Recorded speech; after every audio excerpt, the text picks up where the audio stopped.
Once every 4 years, New Hampshire sees an influx of presidential candidates, national media, and backyard political rallies. Because of this environment, we're able to take advantage and become more knowledgeable. I think they're here. Yeah, I think they realize it's important. It's the second state in the nation to vote in the primaries, and candidates have spent months campaigning here to gain an early victory. It's a small state.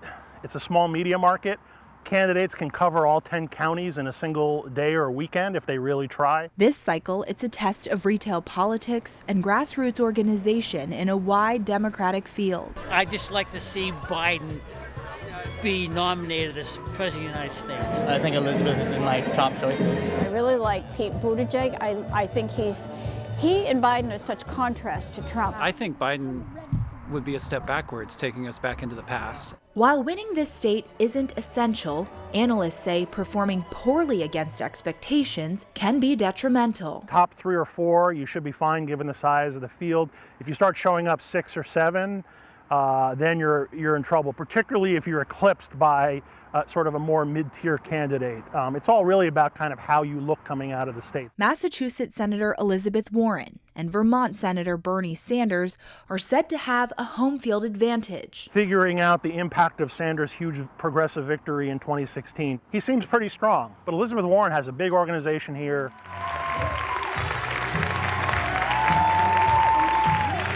If crowd size is any indication, Warren is popular, filling out a high school gym in Exeter to standing room only.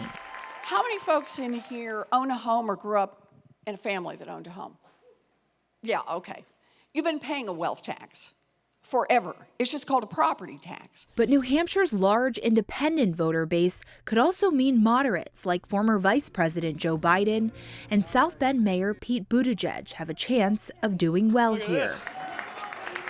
Voters crammed into a barn on a cold afternoon in New Hampton to see Buttigieg. I'm talking about real love of country that's grounded in the awareness that our country is made of people.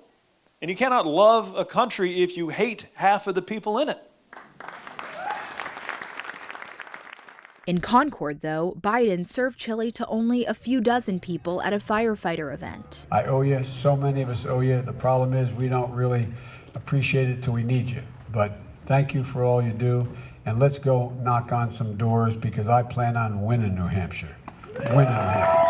Political analyst Dean Spiliotis says crowds can show public interest, but don't always translate to votes. Certainly, all things being equal, you want big crowds.